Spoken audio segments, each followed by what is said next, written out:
to now part 4 of the discussion between myself and Chris Pacheco, a man I've known for 43 years, and 40 years ago we graduated from the pristine and esteemed United States Military Academy at West Point. We had the opportunity to sit down and kind of sort of chop it up in a serious manner for the first time in decades, but we had the opportunity to discuss things that we try to tease out about how we got here, how we developed that friendship of 40 plus years ago and has still withstood the drama that I brought, that he brought, that we brought, that collectively we brought together. Yet back then, whatever we discovered about each other, what I'm going to call that seed, that notion, that one little thing that connected us forever, and here we are today discussing it seriously, jokingly, but more importantly, as brothers. Hope you enjoy part 4. Again, core competency for friendship. Please enjoy. I mean, people on YouTube or Twitter, you might have a lot of followers. You cannot call them friends until you have put some structure around who you call a friend. Like for me, call it good or bad, I have probably a good solid 5 friends that say if I call them today, they will be here tomorrow. And Paco is one of those. My other brother, Larry D. in Florida. My brother in Atlanta, Joel. There's a couple more, but there's very few. Like I say, if I call you and tell you I'm in distress or need something, you'll be there. I'm sorry. Bill Barber in Ohio. I was going to ask about Bill. And Eddie Gomez. And just for context, there's an episode also out there on my list of episodes called Los Cuatro. That was touching on me, Paco, Bill, and Eddie. Those are the 3 friends that no doubt are my friends. He's right. And Bill can be difficult at times. Sorry, Bill, if you're listening to this, bro, but it's the truth. Bill can be difficult at times, but if I pick up the phone tomorrow and say, Bill, I need your help, Bill will be on a plane within 30 minutes. Or driving or on his bike. He will be here. Yeah, he's older than us, so he does have a bike. I don't know if I want him driving from Ohio to Albuquerque on a bike. But he would do it. But he probably would do it. He would do it. Anyway, again, and we're kind of like not rambling. Really, this is No, we are rambling. Shut up. No, we are. Okay, but it's a good ramble. Like either Christina or Michaela said, it's a constant stream of thought, a conscious thought. Or it could be unconscious thought. Well, it's conscious thought, but in all fairness, we've already had a couple of drinks to celebrate our 40 years of graduation from West Point. Yes. And don't get me wrong. I mean, I make fun, and we're the 2 minority kids that graduated that probably shouldn't have, but it was a great institution, It was. and it has done a lot for me in my life. I've made some great friends. Well, by Ming's definition, they might not be friends. I've met some great people. Yeah, you got to change it, your definition Right. of friends. Yeah. I've met some great people on whom I can count, Yes. and I don't regret a second of it. Yes. Like, again, I think, go back a few minutes ago, you mentioned something about, back in the day, okay, actually go back a little further. We're talking about the Army that you and I served in from essentially 80 till 93. And I say this because, take it for what's worth. To me, that Army is not this Army today. That Army back then, keep in mind, well, again, we're pretty much old farts over here. However, we didn't have pagers, cell phones. We had to coordinate with each other face to face. Not even on the phone, we had to coordinate face to face. Say, hey, Paco, I'll be at that coordinate at this date in September, this time. You know I'll be there. And you had to count on that because you couldn't text them and say, hey, you're on your way, Right. or you coming here. He brings up a good point, right? We'd have these we'd go on exercises and have these plans, and we'd write our plans on what was Yes. called Mylar, which is like a clear paper that you put over a map, Or just paper. and you just drew out what you were going to do on it because we didn't have computers. Nope. The TI-55 when we were at West Point had just come out, and all the nerds were like really happy because they could program them. And I was like, okay, I can add 23 plus 35 and hit equal, and it's going to give it to me without thinking. Yeah. That was good enough for me. Yep. But then again, Ming and I weren't nerds. Right. And nothing against the nerds. We weren't one of them. Right.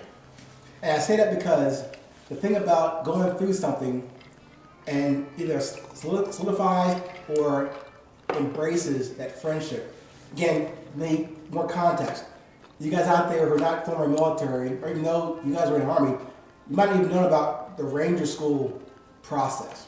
Now, to me, it's not just being a Ranger and qualifying in that school. It's what you learn there. It's not about tactics and shooting and killing. It's about how to lead under pressure.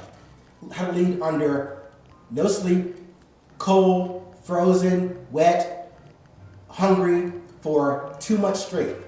In your case, it took 4 months. It was 4 months. I recycled a couple times. It took me 4 months to get through the I school. was going to say that, but you brought it up. Well, you know why I admit it? Because it just makes me a bigger badass. Or a summer ranger. However, we'll leave that to the side for now. The point is, Paco and here's the thing. I would give him more credit than me going to West Point, me going to Ranger School. I went through Ranger School after basic camp and then straight to Ranger School in '84. This guy, I went as a lieutenant, a brand new butter bar second lieutenant, still, fearless, unbreakable, all kind of shit. This guy went as a freaking captain in the Army trying to go through Ranger School. And you get no credit for being a higher rank coming in. You go to Ranger School, you are the same rank as everybody. This guy decided to go to Ranger School because, his statement is, he went because I had a tab and he didn't have one. I don't dispute that. However, that's freaking stupid because that's a freaking hard school. Stupid. Okay, and I'm probably not going to agree with the description of stupid, but if you understood mine and Ming's relationship, We're stupid. well, we are stupid, but there was no way I was going to go through life allowing him to have a Ranger tab, and I didn't. Now, he claims that he would not give me a hard time about that. I would not. I would still, to this day, be hearing the fact that he's a Ranger and I'm not. And I wasn't about to let that happen. So, yes, I got in a motorcycle accident when we were in college. I wasn't allowed to go to Ranger School. I got all that stuff cleared up so I could go to Ranger School because I'm not lying here. There is no way I was going to allow Ming to give me crap for the rest of my life. But here's the thing. Let's tease that out a bit. Here's the thing. I said earlier, we left West Point May 23rd, 1984. I didn't see you again until 88, 89, 90-ish. So when in our conversation after 5 years, I said, hey man, look what I got. When did that ever come up? Okay, well, first of all, When did that ever come up? it took, I had what's called a P3 profile. So it took me years to get that lifted so I could go to Ranger School. Yes. Because my intent was to go to Ranger. There's no way I was going to let this asshole get a freaking Ranger tab and not have one. So once they lifted it, I pulled whatever strings I needed to pull, got myself a Ranger slot, and went to Ranger School. My point is, how did it come in your head that that's the reason you went? Because I had one. We hadn't talked in 5 or 6 years. How would you have that? Okay, notion? so we just talked about core competencies, how we've been friends for 43 years, how Yes. we've known each other, how we're compatible, how Yeah. we're brothers. Yes. You don't have to be with somebody to understand what the consequences The downstream. of letting them accomplish something you haven't. We have an extremely competitive relationship. Touche. No, we don't. You think you do? Seriously, I don't think we have a competitive relationship. I can't compete with you. You're smarter than me in school. You have built businesses. I've lost 20 jobs in 20 years. I don't have that core competency to be, except for this. All right, well, he's being modest, right? Airborne, Ranger, Pathfinder. I mean, let me finish. Basically, because the Army's like the Boy Scouts, right? You collect badges. And he collected every badge you could collect. Got out of the Army, got a master's degree. He's Six Sigma certified. He's operational research certified. He's actually, I mean, you know, he's going to get a big head, but he's an expert in his field, and so we are competitive. He doesn't like to admit it because that'll like blow up the persona of Mr. Cool. But you know, we are competitive, and there was no way I was going to allow him to have something on me. Okay, so I have to push back on the competitive part of this. Again, we met at West Point. Here's more context about our relationship. Even though we were at West Point for 4 years, we only met for the last 3 years, and those 3 years in 6 semesters, we only roommated together maybe 2 of those semesters. So really, we were only together in a room for study or whatever we did in a room, not that long. But given that foundation in the summer of '81 and 2 semesters in the next 3 years at West Point, I have no idea how we formed that bond that quickly, that strongly to last 43 years. I believe, surely, I'm amazed and just overwhelmed by that. We shared a common dislike of the man. That's what it is. We're both rebellious. That's what it is. We both share core competencies. Okay. And you know, I don't believe in coincidences. No. You know, that's what it boils down to. That's funny you said that because you kind of pointed out that one thing that somehow we had the same mentality of we're going to fight the system, we're going to be militant at West Point was the wrong place to do it. By the way, we got our asses kicked by being militants at West Point. Yeah, we probably did. I suppose that many of you out there who have had siblings in their life forever, so it's probably not unusual for you to connect with me citing today this discussion with my brother.